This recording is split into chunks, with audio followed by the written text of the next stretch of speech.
हाजिर हूँ मैं अपनी नई नवेली एकदम फ्रेश एकदम ताज़ी क्लास लेकर। और जैसा कि आप लोग सभी जानते हैं कि इस समय जो चल रहा है ये हाई स्कूल एनसीईआरटी इंग्लिश की हाई स्कूल की इंग्लिश का फर्स्ट क्लास का लेसन जो है मैं आपको लाइन बाय लाइन एक्सप्लेन कर रहा हूँ। और लास्ट वीडियो लेक्चर में भी मैंने कवर किया था कि हिज फर्स्ट फ्लाइट। ये वीडियो लेक्चर बहुत ही इंटरेस्टिंग सा स्टोरी थी जिसको मैंने पिछले वीडियो लेक्चर में कवर किया था। और ये 2 स्टोरीज अबाउट फ्लाइंग का फर्स्ट पार्ट था।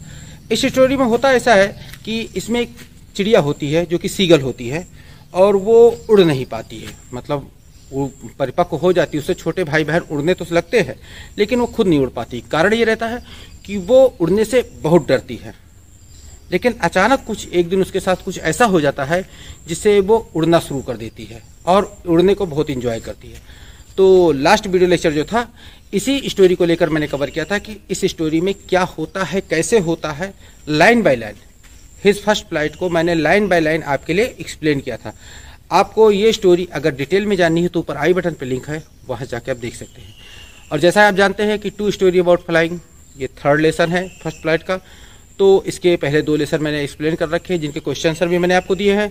ऊपर आई बटन पे लिंक है, वहाँ जाके देख सकते हैं। और जैसा मैंने पिछले वीडियो लेक्चर में वादा किया था कि इस लेसन का भी मैं क्वेश्चन आंसर लेके आऊँगा, उसके बाद इसका सेकंड पार्ट लेके आऊँगा। लेकिन मैंने सोचा पहले सेकंड पार्ट को क्लियर कर दिया जाए जिससे ये लेसन आपको पूरी तरह से समझ में आ जाए और उसके बाद आपके लिए क्वेश्चन आंसर की क्लास लेकर आई जाए। वीडियो लेक्चर आधारित है इस 2 स्टोरी अबाउट फ्लाइंग के सेकंड पार्ट पे जिसका नाम है द ब्लैक एरोप्लेन। अब इसमें ऐसा होता है कि एक पायलट होता है जो अपना एरोप्लेन लेता है, पुराने मॉडल का डकोटा प्लेन होता है जो लेता है और उड़ता रहता है। और उड़ते उड़ते अचानक वो एक तूफान में फंस जाता है। अब वो तूफान में फंस जाता है जहाँ पर उसके सारे इंस्ट्रूमेंट खराब हो जाते हैं। तूफान के कारण इंस्ट्रूमेंट उसके सारे खराब हो जाते हैं। उसका फ्यूल भी लगभग ओवर होने वाला होता है। उसका जो दिशा सूचक यंत्र होता है कंपास वो भी खराब हो जाता है।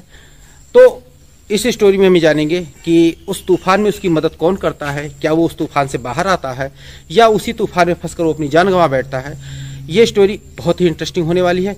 अब बस वीडियो में लास्ट तक बने रहिएगा। लास्ट तक बने रहेंगे तो एक इंटरेस्टिंग सी स्टोरी आपकी क्लास में भी काम आएगी और ये इतनी यूनिक तरीके से मैं आपके लिए एक्सप्लेन करूँगा कि जिससे कि आप कभी भी इसे भूल नहीं पाएंगे।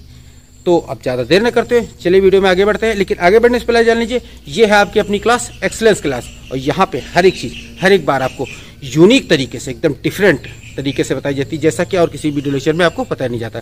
चैनल को सब्सक्राइब नहीं किया है तो अभी लाल वाला बटन दबाइए, अभी तुरंत दबाइए और लाल वाला बटन दबा के सब्सक्राइब कर लीजिए और साथ ही साथ बेल नोटिफिकेशन दबा दीजिए जिससे मेरे आने वाले वीडियो लेक्चर आप तक एंड टाइम सबसे पहले पहुँच सकें। तो अब चलते हैं अपने वीडियो की तरफ और देखते हैं कि ब्लैक एरोप्लेन कैसी स्टोरी है। इस लेसन को पढ़ाने से पहले आपको एक चीज जानना बहुत जरूरी है। आपको मैं जितना भी लाइन आपको बताऊंगा, जितनी भी चीजें मैं आपको बताऊंगा, वो चीजें आपको एक काम करना है, आपको विजुलाइज करनी है। आप इस वीडियो को पहले सुनिए, सुनने के बाद हर एक सीन को विजुलाइज कीजिए, मतलब माइंड में इस चीज को दौड़ाइए कि क्या हुआ होगा उस समय पायलट के साथ जब वो तूफान में फंसा होगा।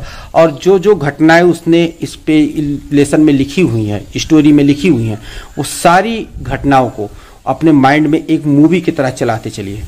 और यकीन मानिए मेरा कि इस वीडियो को एक बार देख लेंगे ऐसी स्थिति में तो फिर दोबारा इस वीडियो में या किसी भी टीचर से आपको इस लेसन की हिंदी पढ़ने की जरूरत नहीं पड़ेगी। बस इसके संबंधित कोई भी क्वेश्चन आपके सामने आएगा और तुरंत आप उसे सॉल्व कर देंगे, क्योंकि इससे पहले आने वाले वीडियो में मैंने क्वेश्चन आंसर आप कैसे याद करें इस चीज की बहुत ही बढ़िया सी ट्रिक बता रखी है। 5-6 ट्रिक्स है, उसमें से एक ट्रिक ये भी है कि आपको विजुलाइज करना है। आपको सारी ट्रिक जाननी है तो ऊपर आई बटन पर लिंक है, वो वीडियो देख जरूर लीजिएगा। और वीडियो के लास्ट में भी मैं उस वीडियो को लिंक कर दूंगा जिससे कि आपके लिए क्वेश्चन आंसर याद करना बहुत आसान हो जाएगा। तो अब चलते हैं अपने वीडियो की तरफ। लेकिन ध्यान रखिए जितने भी घटनाओं में बताता चल रहा हूँ वो सारी घटनाएं आपको अपने दिमाग में विजुलाइज करनी है। क्लियर? तो चलिए शुरू करते हैं द ब्लैक एरोप्लेन। जैसा कि आप लोग पहले जानते हैं कि ये स्टोरी एक पायलट की स्टोरी है जो अपने प्लेन को लेकर एक तूफान में फंस जाता है और फंसने के बाद उसके पास ये पता चलता है कि उसका फ्यूल भी खत्म हो रहा है। तो कैसे बचता है इस तूफान से वो इस स्टोरी में आपको बताया गया है। तो अब चलते हैं अपनी स्टोरी की तरफ और देखते हैं कि शुरुआत कहाँ से होती है। शुरुआत होती है the moon was coming up in the east, मतलब चंद्रमा जो है पूर्व की दिशा से बाहर आ रहा था, अर्थात चंद्रमा जो है पूर्व से उग रहा था, मतलब रात का समय था। रात के समय में ये पायलट जो है अपने प्लेन को लेके उड़ रहा था तो उसे चंद्रमा अपने पूर्व की दिशा पीछे से, मतलब पूर्व की दिशा से पीछे आता हुआ दिखा रहा है। बिहाइंड मी, मेरे पीछे उग रहा था। अर्थात जो पायलट था वो किस दिशा में आगे बढ़ रहा था? अगर चंद्रमा पूर्व की दिशा में पीछे से उग रहा था अर्थात तो पश्चिम दिशा में आगे बढ़ रहा था। And star were shining in the clear sky above मी, और मेरे ऊपर, मतलब पायलट कह रहा है, इसमें नरेटर जो है पायलट ही है, पायलट ही अपनी कहानी बता रहा है। तो जो तारे थे वो मेरे ऊपर आसमान में चमक रहे थे। अर्थात प्लेन के ऊपर जो तारे थे वो एकदम आसमान में चमक रहे थे। मतलब इसमें पायलट के कहने का मतलब ये है कि जो आसमान था एकदम साफ था, कहीं कोई तूफान का या किसी भी खराब मौसम का नामो निशान नहीं था। There was no cloud in the sky, आसमान में बादल नहीं थे। वही बताया कि आसमान एकदम साफ था, आसमान में कोई बादल नहीं थे। आई वॉज हैप्पी, मैं बहुत खुश था। To be alone high up above the sleeping countryside, countryside का मतलब हुआ गांव, देहात, जैसे गांव का इलाका होता है उसे हम लोग कंट्री साइड कहते हैं। मैं बहुत खुश था। To be alone high up मतलब अकेला, इतनी ऊंचाई पर होकर, इतनी ऊंचाई पर अकेला होकर, above the sleeping country side, उस देहाती, सोते हुए देहाती क्षेत्र के ऊपर इतना होकर मैं खुश रहता था। सोता हुआ देहाती क्षेत्र मतलब रात हो चुकी थी और जो जिस क्षेत्र से वो उड़ रहा था वहां के सारे लोग सो रहे थे, इसीलिए उसने कहा कि सोते हुए देहाती क्षेत्र के ऊपर होकर मैं बहुत खुश था। I was flying my old Dakota aeroplane over France back to England. I was flying, मैं उड़ रहा था, अर्थात जिस प्लेन को वो चला रहा था वो क्या था? ओल्ड डकोटा एरोप्लेन था, जो पुराना डकोटा एरोप्लेन था, जिसे प्लेन हम लोगों का सुना नहीं होगा, जिसे इंडिया में प्लेन होते हैं, बोइंग होता है या फाइटर जेट्स होते हैं, कई सारे प्लेन के नाम होते हैं। उसी तरह एक प्लेन की ब्रांड होती है डकोटा। वो डकोटा प्लेन लेकर जो है कहाँ था? आसमान में उड़ रहा था। Over France back to England मतलब फ्रांस के ऊपर से उड़कर वो इंग्लैंड जा रहा था। क्लियर कि फ्रांस से ऊपर उड़कर England. Was dreaming of my holiday, और ड्रीमिंग मतलब सपना देख रहा था कि अपनी छुट्टियों का। अर्थात उसके कहने का मतलब ये है कि जब वो इंग्लैंड पहुंचता तो अपने प्लेन को जब लैंड करता तो छुट्टियों के लिए अपने घर जाने वाला था। इंग्लैंड में ही उस पायलट का घर था, तो छुट्टियों के लिए अपने घर जाने वाला था। इसी सपने में वो अपने खोया हुआ था कि अब सुबह से छुट्टी पर चला जाना है। एंड लुकिंग फॉरवर्ड और to being with my family, और आगे अपने परिवार के साथ अपने दिए जाने वाले समय को देख रहा था। अर्थात वो पायलट ऐसा था कि जो ज्यादा समय अपने परिवार के साथ दे नहीं सकता था, उसे अक्सर फ्लाई करना पड़ता था। तो उस समय जब वो उड़कर वापस अपने देश जा रहा था, इंग्लैंड जा रहा था, तो सपना देख रहा था कि सुबह उसे छुट्टी पर चले जाना है और अब उसे अपने परिवार के साथ समय देना है। I looked at my watch, मैंने अपनी घड़ी में देखा।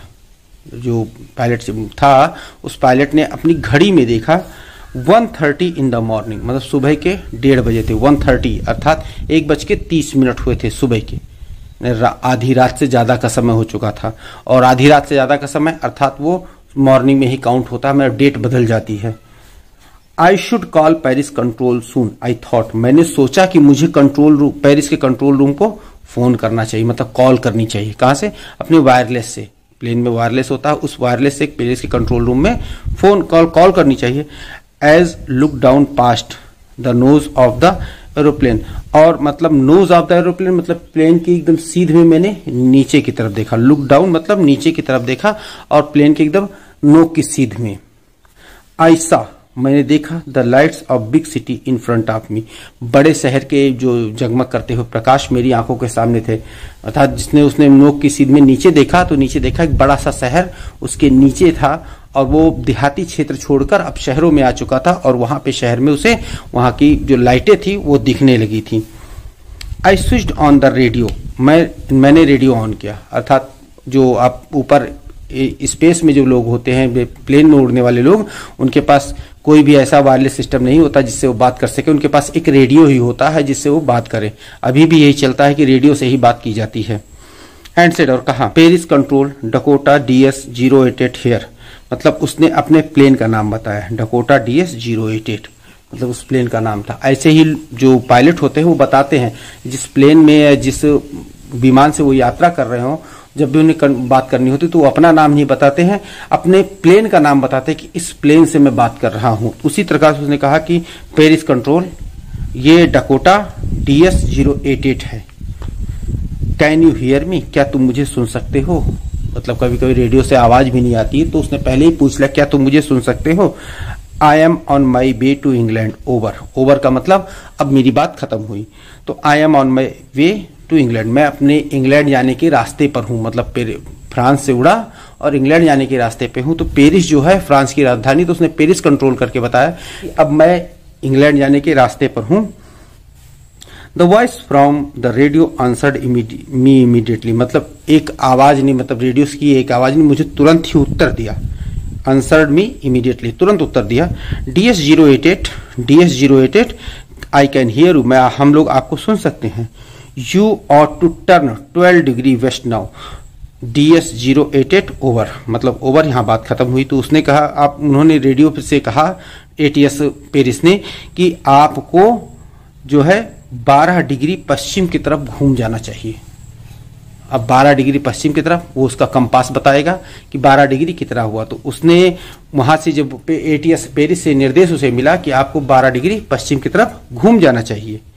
I checked the map and the compass, मैंने नक्शे को चेक किया और कंपास को चेक किया। कंपास क्यों? क्योंकि कंपास को दिशा सूचक यंत्र था, कंपास से दिशा जाननी थी और मैप से ये जानना था कि 12 डिग्री पश्चिम में घूमने के बाद मैं कहां तक पहुंचूंगा। Switched over my second and last fuel tank. Switched over मतलब उस फ्यूल को उसकी तरफ स्विच किया। माई सेकंड मेरा दूसरा, एंड लास्ट फ्यूल टैंक आखिरी फ्यूल टैंक, मतलब दूसरे और आखिरी फ्यूल टैंक की तरफ मैंने स्विच कर दिया। अर्थात पहले फ्यूल टैंक का फ्यूल खत्म हो चुका था, अब वो दूसरे फ्यूल टैंक की तरफ उसने स्विच कर दिया। And turn the Dakota 12 degree waste toward England, और इंग्लैंड की तरफ जाते जाते मैंने जो डकोटा को 12 डिग्री पश्चिम की तरफ घुमा लिया। मतलब उस कंपास की सहायता से 12 डिग्री मैंने पश्चिम की तरफ घुमा लिया। I will be in time for breakfast I thought, मैंने सोचा कि मैं इंग्लैंड में ब्रेकफास्ट के समय में हूँगा, मतलब सुबह सुबह इंग्लैंड में पहुंच जाऊंगा। ए गुड इंग्लिश ब्रेकफास्ट, मतलब वो सोच रहा था कि एक अच्छा सा ब्रेकफास्ट, मतलब जो अंग्रेजी ब्रेकफास्ट होता है, अच्छा सा अंग्रेजी ब्रेकफास्ट को, कई दिन से शायद वो इंग्लैंड से बाहर रह रहा था, इसीलिए वो अपने घर के खाने की बहुत याद कर रहा। जैसे आप लोग करते कहीं बाहर चले गए तो अपने घर के खाने की बहुत याद आती, उसी प्रकार से उसे भी अपने घर के खाने की याद आ रही। शायद वो कई दिन से बाहर रह रहा था। एवरीथिंग वॉज गोइंग वेल, सब कुछ ठीक चल रहा है, मतलब सब कुछ ठीक चल रहा था। उस समय तक कोई दिक्कत नहीं हुई थी। उसने 12 डिग्री पश्चिम की तरफ अपने प्लेन को घुमा लिया और इंग्लैंड जा रहा था, तब तक कोई दिक्कत नहीं थी। It was an easy flight, plane उड़ाना आसान था, मतलब उस समय जो फ्लाइट करना था बहुत ईजी था। आकाश मतलब आसमान क्लियर था, एकदम साफ था, कोई क्लाउड नहीं था, सब कुछ इजीली तरीके से चल रहा था और सब कुछ इन टाइम होता तो वो अब सही समय पर इंग्लैंड पहुंच जाता। लेकिन जब सब कुछ इन टाइम होता तो इतनी बड़ी स्टोरी लिखी क्यों जाती? जरूर कुछ ना कुछ बीच में दिक्कत आई। अब वो दिक्कत क्या आई वो चलिए देखते हैं। Paris was about 150 kilometre behind me, मतलब वो बता रहा है कि मैं पेरिस मेरे पीछे 150 किलोमीटर था, अर्थात वो पेरिस से 150 किलोमीटर दूर आ चुका था। तब क्या हुआ? When I saw the clouds, तब मैंने बादल देखे। मतलब पेरिस को छोड़कर जब 150 किलोमीटर आगे बढ़ गया इंग्लैंड की तरफ, तब उसने आसमान में बादल देखे। अब बादल देखे तो जरूर कुछ ना कुछ तो चिंता होगी कि बादल आसमान में थे नहीं, अचानक बादल आ गए। स्टॉर्म क्लाउड, और ऐसे ऐसे बादल नहीं थे, स्टॉर्म क्लाउड तूफानी बादल थे। जरूर उसमें कुछ, उसको देखकर उसे चिंता जरूर हुई कि तूफानी बादल थे। दे वर ह्यूज, वो बहुत बड़े थे, छोटे भी नहीं थे, बहुत बड़े बादल थे। अब कितने बड़े बादल थे वो आगे बताएगा। लेकिन जब भी एक पायलट को आसमान में तूफानी बादल दिखते हैं तो थोड़ा सा उसे घबराहट जरूर होती है, क्योंकि वो तूफानी बादल प्लेन को किसी भी दिशा में मोड़ सकते हैं, प्लेन का कोई भी हिस्सा खराब कर सकते हैं, क्योंकि उन बादलों में तूफान छिपा रहता है। जैसे हम लोग धरती पर नीचे आते जब तूफान आ जाता तब जानते हैं, लेकिन धरती पर तूफान आने से पहले कभी कभी बादलों में भी तूफान उठता, वहीं पर मतलब बादलों के बीच में इतना ज्यादा तूफान होता, वहीं पे बिजलियां गिरती हैं बादलों के अंदर ही, तो वो तूफानी बादल उसने देखे। They looked like a black mountain standing in front of me across the sky, वे ऐसे दिख रहे थे कि वो बड़े बड़े पर्वत, बिग ब्लैक माउंटेन, बड़े बड़े काले पर्वत मेरे सामने आकाश में आर पार फैले हुए हैं। मतलब उसने जो बादल देखे वो इतने बड़े थे कि उसे लगा कि बड़े से पर्वत टाइप के बादल है, काले पर्वत टाइप के, जो आसमान में एक दिशा से दूसरी दिशा की तरफ फैले हुए हैं, बहुत दूर तक फैले हुए हैं, अक्रॉस द स्काई, जहां तक वो देख सकता था पूरे बादल फैले हुए थे। अब इतने बड़े ह्यूज बादल को देखकर उसकी तो हिम्मत जवाब देने लगी कि भाई इतना बड़ा बादल कैसे पार किया जाएगा।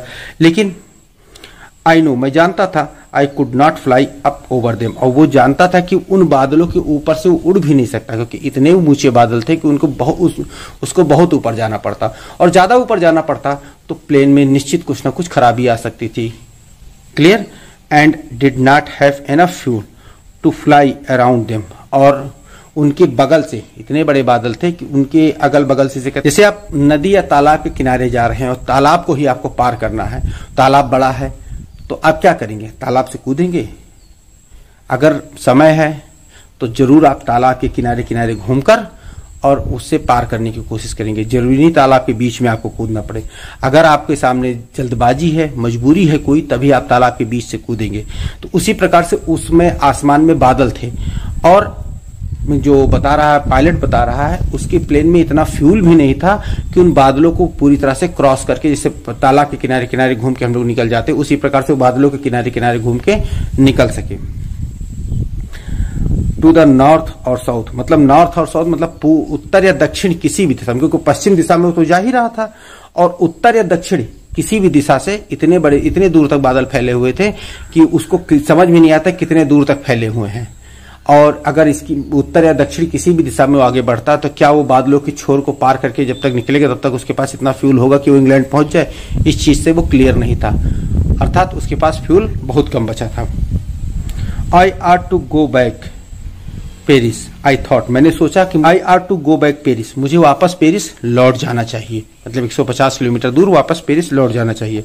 But I wanted to get home, लेकिन उसे घर जाने की जल्दी थी, मतलब वो घर जाना चाहता था, कई दिनों से अपने घर से दूर था, और उसके पास एक ऑप्शन ये भी था कि वो पेरिस वापस लौट जाए, लेकिन वो पेरिस वापस जाने के बजाय वो घर जाना चाहता था।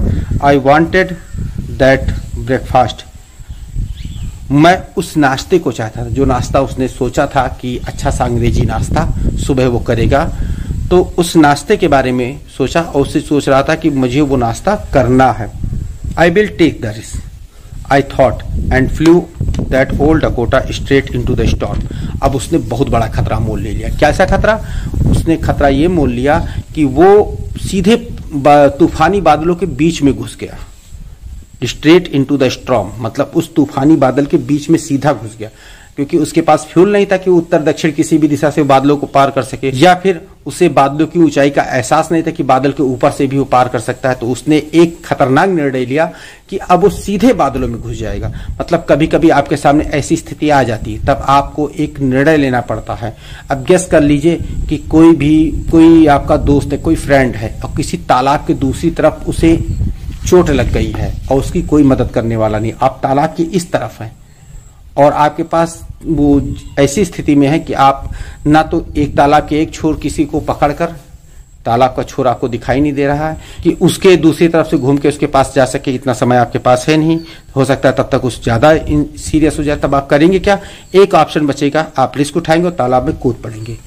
वो नहीं सोचेंगे कि कितना गहरा है, इसके अंदर क्या हो सकता है, बस कूद पड़ेंगे और कूद कर उसको पार करने की कोशिश करेंगे। ठीक उसी समय उस पायलट ने भी वही किया। उसने ये नहीं सोचा कि इस तूफान के बीच में जाने से मेरे साथ क्या हो सकता है, बस उसे अपने घर जाने की जल्दी थी, और जो नाश्ता उसने सोचा था उस नाश्ते को करने की जल्दबाजी में उस तूफान के बीच में वो घुस गया। अर्थात उसने जल्दबाजी में गलती कर दी। अब उस गलती का क्या परिणाम होता है वो आगे लेसन में देखते हैं।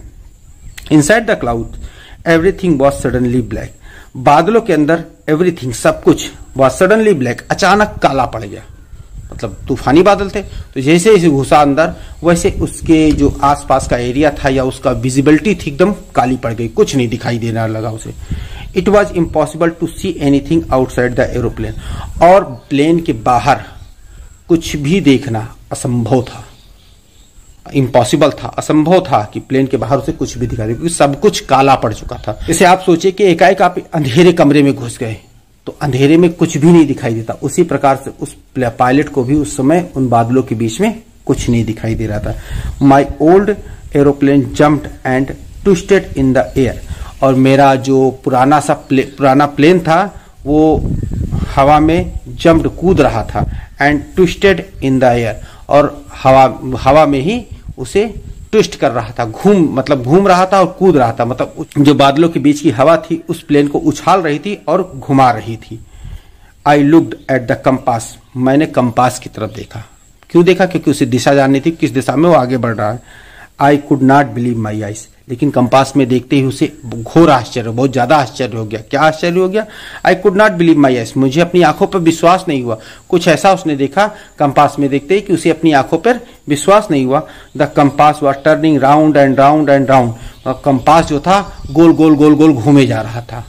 कंपास की सुई जो थी गोल गोल एकदम घूम रही थी, जल्दी जल्दी जल्दी जल्दी से घूमते नहीं, किसी में देखा हो जल्दी जल्दी गोल गोल कोई चीज घूमने लगती, उसी प्रकार से कंपास की सुई कंपास के अंदर गोल गोल घूम रही थी। इट वॉज डेड, मतलब कंपास जो था खराब हो चुका था। कहने का मतलब यह कि कंपास पूरी तरह से नष्ट हो चुका था, खराब हो चुका था। इट वुड नॉट वर्क, अब ये काम नहीं कर सकता था। The other instrument were suddenly dead too, और अन्य इंस्ट्रूमेंट भी जल्द ही डेड हो गए, मतलब खराब हो गए। अदर इंस्ट्रूमेंट जैसे उसका दिशा सूचक यंत्र तो पहले ही खराब हो चुका था, मैप जो डिजिटल मैप था वो भी खराब हो गया, रेडियो भी खराब हो गए। अदर इंस्ट्रूमेंट जो प्लेन के अंदर लगते हैं पायलट केबिन में, वो सारे इंस्ट्रूमेंट एक एक करके खराब होते चले गए। आई ट्राइड द रेडियो, मैंने रेडियो को पर प्रयास किया तो सब कुछ खराब हो गया था, तो रेडियो भी कैसे बचता? रेडियो भी खराब हो गया। लेकिन रेडियो खराब होने के बाद भी उसने एक बार प्रयास किया कि हो सकता है रेडियो चालू हो, तो कहते हैं आखिरी प्रयास उसने किया। पेरिस कंट्रोल, मतलब उसने फिर से पेरिस कंट्रोल पे संपर्क साधने की कोशिश की। पेरिस कंट्रोल मतलब पेरिस एटीएस में फिर से संपर्क साधने की कोशिश की। पेरिस कंट्रोल मतलब उसने प्रश्नवाचक तरीके से पूछा कि पेरिस कंट्रोल, क्या तुम मुझे सुन रहे हो? कैन यू हियर मी, क्या तुम मुझे सुन सकते हो? उसने बार बार इस बात को पूछा। देयर वॉज नो आंसर, कोई उत्तर नहीं मिल रहा था, अर्थात उसका रेडियो भी काम करना बंद कर चुका था। The radio was dead too, radio भी खराब हो चुका था। I had no radio no compass, उसके पास रेडियो नहीं था, उसके पास कंपास नहीं था। मतलब पायलट के लिए ये दोनों चीजें बहुत ही आवश्यक होती हैं। रेडियो से वो नीचे धरती पर जो लोग उपलब्ध रहते हैं, जो कंट्रोल रूम करते हैं, एयर ट्रैफिक सिस्टम को कंट्रोल करते हैं, उनसे बात कर सकते हैं, और कंपास से वो दिशा जान सकते हैं किस दिशा में वो कितने डिग्री आगे बढ़ रहे हैं। तो उसके पास ना रेडियो था ना कंपास था। And I could not see where I was, और मैं ये नहीं देख सकता था कि मैं कहां पर हूं, क्योंकि जब कंपास खराब हो गया तो उसे ये पता ही नहीं था कि वो कहां पर है। और जब ऐसी स्थिति फंस जाए कि जब आपको कुछ पता ही नहीं लगे कि कहां पर है, आगे कोई अनजान जगह पर आप फंस जाए, एकदम अंधेरे में फंस जाए और आपको लगे कि आप ये जान ही ना पाए आप कहां पर है, आगे गड्ढा है क्या, ये दीवार है, कुछ जाने ही ना, तब उस समय सोचिए कितना डर आपको लगेगा। I was lost in storm, मैं स्टॉर्म में, उस तूफान में मैं खो चुका था। देन, तब एक घटना हुई। इन the black clouds quite near me, मतलब उस काले बादल में बिल्कुल मेरे पास में, मेरे बगल में, आई सा अनदर एरोप्लेन, मैंने एक और एरोप्लेन को देखा। मतलब उन बादलों में जहां पे वो तूफान के बीच में फंसा हुआ था, उन बादलों में से एक और एरोप्लेन दिखाई दिया। It had no lights on its wings, मतलब उसके पंखों पर लाइट नहीं जल रही थी, प्रकाश नहीं जल रहा था। जैसे आप देखते होंगे जब आसमान में प्लेन उड़ते हुए जाता है, आसमान साफ है, अगर प्लेन जा रहा है तो आप देखेंगे उसके पंखों पे एक लाइट जलती रहती है लाल रंग की, वो लाइट बहुत तेज होती है। लेकिन जो प्लेन उसने देखा, उस पायलट ने बादलों में अपने बगल में एक प्लेन देखा, उस प्लेन के पंखों पर लाइट नहीं जल रही थी। But I could see it flying next to me, और लेकिन मैं देख रहा था कि वो ठीक मेरे बगल में ही उड़ रहा था। मतलब उसने उस प्लेन की लाइटें नहीं देखी। अक्सर पायलट प्लेन की लाइटें देखकर समझ जाते कि ये कौन सा प्लेन है और ये कितनी दूरी पर मुझसे उड़ रहा है, लेकिन उस प्लेन की लाइट नहीं जल रही थी। और उस तूफान के बीच में वो जो पायलट था उस प्लेन को एकदम साफ साफ देख पा रहा था कि वो प्लेन एकदम ठीक उसके बगल में उड़ रहा था, अर्थात वो प्लेन उसकी मदद करने आ गया था। इस फिगर के माध्यम से ये चीज समझाने की कोशिश की कि देखिए पायलट है, ये इसके बगल में पास उड़ने वाले प्लेन को जिसको वो देख रहा है। इस फिगर के माध्यम से इस चीज को आपको बहुत अच्छे समझाने की कोशिश की गई है। और इस फिगर को देख के आपकी इमेजिनेशन, जैसा मैंने शुरू में बताया कि आपको विजुलाइज करना है हर घटना को, इस फिगर को देखकर आपको वो घटना विजुलाइज करने में बहुत ही आसानी होगी। थ्रो द स्टॉर्म, नहीं कि जैसा उसने बताया कि वो लाइट न जलने के बावजूद भी उस प्लेन को साफ साफ देख रहा था कि वो ठीक उसके बगल में उड़ रहा था, और थ्रो द स्टॉर्म मतलब तूफान के साथ साथ वो उड़ रहा था। I could see the pilots face, मैं पायलट के चेहरे को भी देख सकता था। यहाँ उसकी प्लेन को ही नहीं, उस प्लेन के अंदर बैठे पायलट के चेहरे को भी देख सकता था। मतलब इस प्लेन का जो सबसे बड़ी खूबी बात थी, जो पायलट वहां का था, जो डकोटा प्लेन का पायलट था, वो दूसरे वाले प्लेन के पायलट के चेहरे को देख सकता था। टर्न टुवर्ड्स मी, जो कि मेरी तरफ घुमा हुआ था, मतलब जो प्लेन का पायलट था उसने अपने चेहरे को इस डकोटा वाले प्लेन के पायलट की तरफ घुमा रखा था। I was very glad to see another person, मतलब अगर ऐसी स्थिति में जहाँ पे आप अकेले हो, लग रहा हो कि आपके सामने कोई मदद करने वाला नहीं, ऐसी स्थिति में कोई व्यक्ति आपको दिख जाए तो आपको बहुत खुशी होती। ठीक उसी प्रकार से उस पायलट को भी, डकोटा प्लेन के पायलट को भी बहुत खुशी हुई अनदर पर्सन, किसी और व्यक्ति को वहां पर उस तूफान के बीच में देखकर। ही lifted one hand and waived, उसने अपने एक हाथ को उठाया। ही लिफ्टेड, उसने अपने एक हाथ को उठाया, एंड वेव्ड, और हिलाया। एक हाथ को उठा के हिलाते हैं टाटा करने के अंदाज में। उसी प्रकार से उस प्लेन के पायलट ने, जो दूसरे वाले प्लेन के पायलट ने, इस डकोटा वाले प्लेन के पायलट को देखकर अपने हाथ को उठाया और हिलाया। And follow me, he was saying follow me, मतलब उस इशारे से, जो हाथ को हिलाकर वो अपने टाटा करने वाले इशारे, पहले तो उसने अपने हाथ को हिला के टाटा करके बताया कि मैं यहाँ पर हूँ, उसके बाद अपने हाथ के इशारे से ही बताया कि फॉलो मी, फॉलो मी, क्योंकि यहाँ पे वो चीज कह तो सकता है कि दोनों लोग दो प्लेन के अंदर थे, दोनों प्लेन के इंजन गड़गड़ा रहे होंगे, तो इसी कारण उन दोनों की आवाज तो एक दूसरे को सुनाई नहीं दे सकती थी। लेकिन उस प्लेन के जो पायलट ने, दूसरा प्लेन के पायलट ने हाथ के इशारे से कहा फॉलो मी, मेरे पीछे आओ। He knows that I am lost, I thought, मैंने सोचा कि वो जानता है कि मैं खो गया हूँ। मतलब उस प्लेन के पायलट ने सोचा, डकोटा के प्लेन के पायलट ने इस बात को सोचा कि जो सामने वाले प्लेन का पायलट है वो इस बात को जानता है कि मैं खो गया हूँ। He is trying to help me, वो मेरी मदद करने का प्रयास कर रहा है। He turned his aeroplane slowly to the north, उसने अपना एरोप्लेन धीरे से नॉर्थ यानी कि पूर्व उत्तर की दिशा में घुमा लिया। इन फ्रंट ऑफ माई डकोटा, मेरे डकोटा प्लेन के ठीक सामने से उसने अपने प्लेन को उत्तर की तरफ घुमा दिया।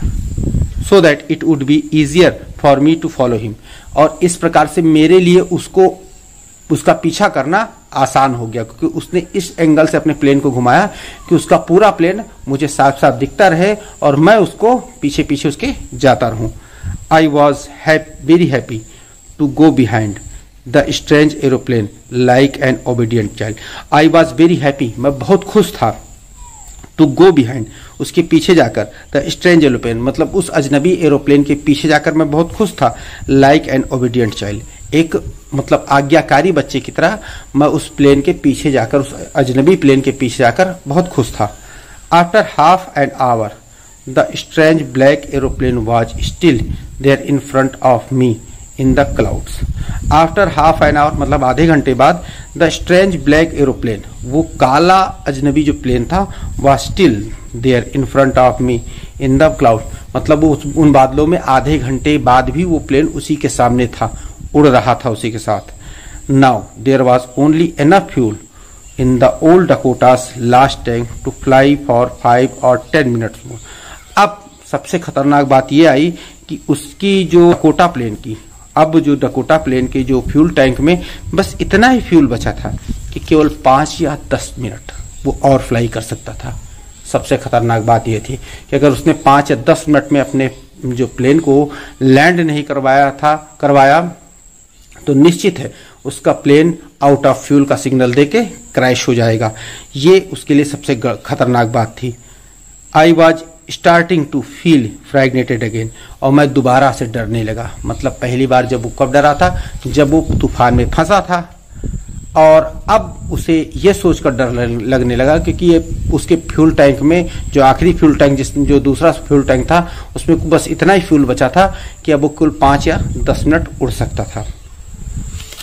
But then he started to go down and I followed through the storm. But लेकिन then he started to go down, उसने नीचे जाना शुरू किया। And I followed through the storm, और मैं तूफान में उसका पीछा करने लगा। किसका? उस ब्लैक एरोप्लेन का, उस काले एरोप्लेन का, जिस एरोप्लेन ने उस डकोटा के एरोप्लेन की मदद करनी चाहिए थी। तो वो प्लेन अब नीचे जा रहा था और उसके पीछे पीछे वो डकोटा प्लेन भी नीचे जाने लगा। Suddenly I came out of the clouds, अचानक मैं बादलों से बाहर आ गया। And saw 2 long straight line of lights in front of मी, और मैंने देखा कि 2 सीधी लाइनें, प्रकाश लाइट की 2 सीधी लाइनें ठीक मेरे सामने हैं। अब कैसी वो सीधी लाइनें कहाँ पर होती हैं? वो आपने देखा होगा कि अगर अक्सर मूवीज में या फिर आप कहीं एयरपोर्ट के आसपास रहते होंगे तो देखा होगा कि रात के समय में एयरपोर्ट पे जो दोनों रनवे होता है, रनवे के किनारे किनारे लाइट जला दी जाती कि ये सीधा बीच का रनवे है, इसी पे आप प्लेन को लैंड कर सकते हैं। तो वैसी ही लाइट्स उसने ठीक अपने सामने देखी। That it was a runway, ये एक रनवे था, वहां पे प्लेन को लैंड कराया जा सकता था। एंड एयरपोर्ट, और ये एयरपोर्ट का एक रनवे था। क्लियर? आई वॉज सेफ, मैं सुरक्षित था। I turn to look for my friend in the black aeroplane, और मैं घूमा लुक फॉर माई फ्रेंड, अपने मित्र को देखने के लिए, अपने फ्रेंड को देखने के लिए, इन द ब्लैक एरोप्लेन, उस काले एरोप्लेन वाले मित्र को देखने के लिए मैं पीछे की तरफ घूमा। But the sky was empty, लेकिन आसमान एकदम खाली था। अचानक वो प्लेन कहीं चला गया। देयर वॉज नथिंग देयर, अब वहां पे कुछ नहीं था। अभी तक यहाँ पे आपने सोचा होगा कि वो ब्लैक एरोप्लेन जो उसके साथ साथ उड़ रहा था उसी के साथ वो लैंड करेगा और दोनों मित्र आपस में मिलेंगे, एक दूसरे का परिचय होगा, ऐसी कुछ सोच रहा था। लेकिन यहाँ पे एक ट्विस्ट और आ गया। बताया नहीं था कि ये जो पूरी स्टोरी है एक मिस्टीरियस स्टोरी है, और अब देखते हैं कि इस मिस्टीरियस स्टोरी में क्या होता है। लेकिन अगर वीडियो को लाइक नहीं किया है तो भाई लाइक कर दीजिए। इतनी अच्छी स्टोरी है, इतनी अच्छी कहानी मैं आपको बता रहा हूँ, इसमें खोकर आप लाइक करना मत भूलिएगा। और आप आते हैं, वीडियो देखते हैं, चले जाते हैं, लाइक नहीं करते। तो अगर वीडियो पसंद आता है भाई तो लाइक जरूर कर दिया कीजिए, और ना लाइक कीजिए तो अनलाइक ही कर दिया कीजिए अगर ना पसंद आए आपको। अगर वीडियो नहीं पसंद आता तो मैं बार बार हर वीडियो में कहता हूँ लाइक कीजिए, लाइक कीजिए। नहीं पसंद आता आप अनलाइक कीजिए, लेकिन लाइक या अनलाइक कुछ तो किया कीजिए, जिससे मुझे पता लगे आपके कमेंट देखकर कि आपको मेरा वीडियो क्यों नहीं पसंद आ रहा है, तो मैं नेक्स्ट वीडियो में और इम्प्रूवमेंट कर सकूं। तो अब चलते हैं लेसन की तरफ कि क्या था कि देयर वॉज नथिंग देयर, वहां पर कुछ नहीं था। जो आसमान एकदम खाली था, वहां पर कुछ नहीं था। The black aeroplane was gone, जो काला एरोप्लेन था वो जा चुका था, काला हवाई जहाज जा चुका था। I could not see anywhere, मैं उसे और मतलब कहीं नहीं देख सकता था। मैं उसे मतलब जो डकोटा प्लेन का जो पायलट है वो कहता है कि वो काला एरोप्लेन जा चुका था और अब मैं उस प्लेन को नहीं देख सकता था। आई लैंडेड, मैं नीचे उतर गया, मतलब अब जब रनवे मिल गया, फ्यूल भी उसका खत्म था तो वो नीचे उतर गया। एंड वॉज नॉट सॉरी, अब इस बात का मुझे खेद नहीं था, to walk away from old Dakota near the control tower, कि उस पुराने डकोटा प्लेन को उस कंट्रोल टावर के पास ले जाने का मुझे जरा भी अफसोस या जरा भी खेद नहीं था। क्यों नहीं था? क्योंकि वो जानना चाहता था कि वो ब्लैक एरोप्लेन कहाँ से आया था और कहाँ चला गया था। और क्योंकि उस ब्लैक एरोप्लेन ने तूफान में उसकी मदद की थी, तो वो उस मदद करने वाले प्लेन के पायलट को धन्यवाद देना चाहता था। इसीलिए उस अपने प्लेन को लेकर सीधे कंट्रोल रूम के पास अगर वो लैंड कर मतलब प्लेन को ले जाकर कंट्रोल रूम के पास रोका तो कोई उसे अफसोस नहीं था, क्योंकि जो एटीएस कंट्रोल रूम होता है वो अक्सर रनवे के आसपास ही बनाया जाता है।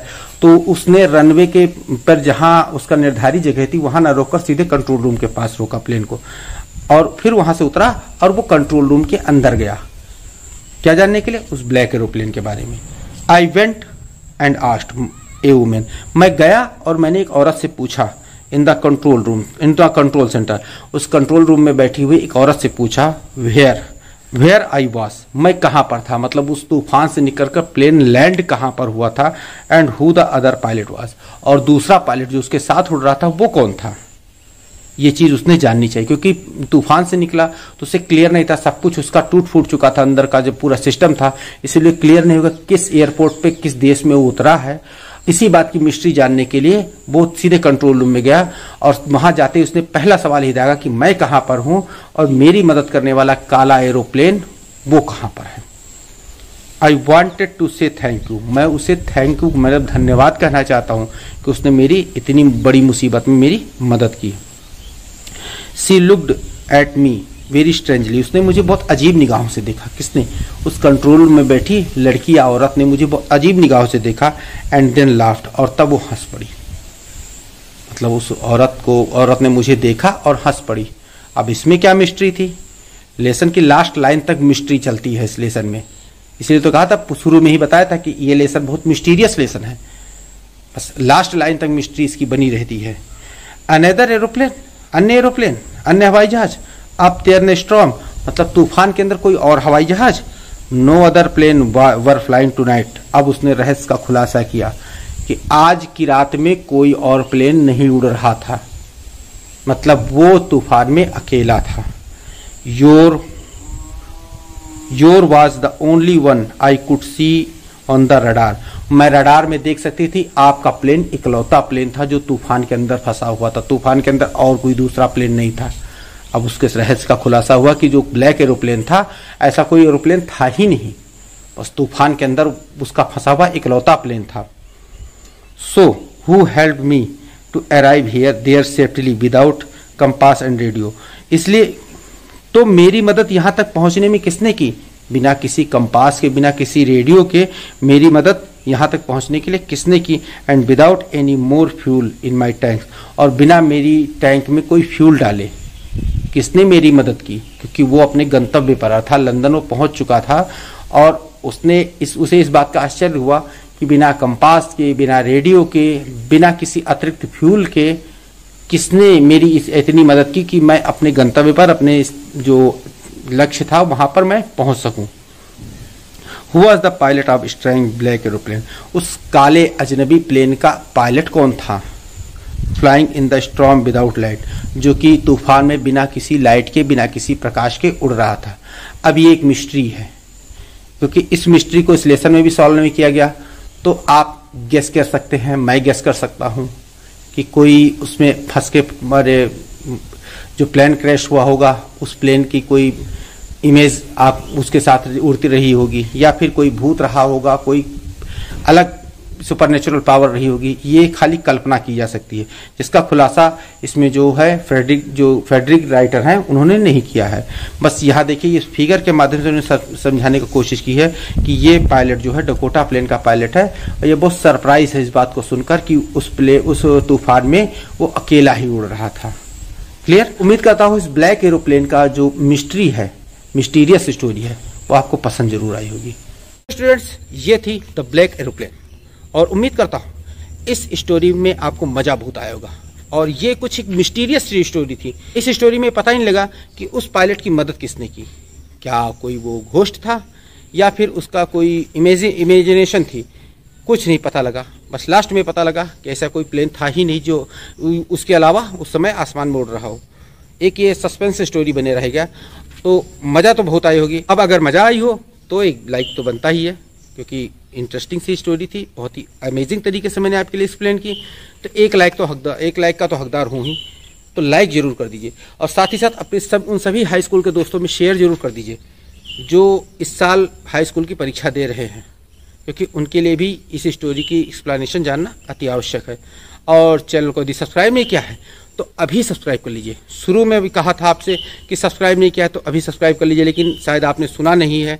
तो अगर सुना नहीं तो अभी फिर से सुन लीजिए, सब्सक्राइब जरूर कर लीजिए। सब्सक्राइब करके रखेंगे तभी मेरा वीडियो लेक्चर आप तक सही समय से पहुंच पाएगा।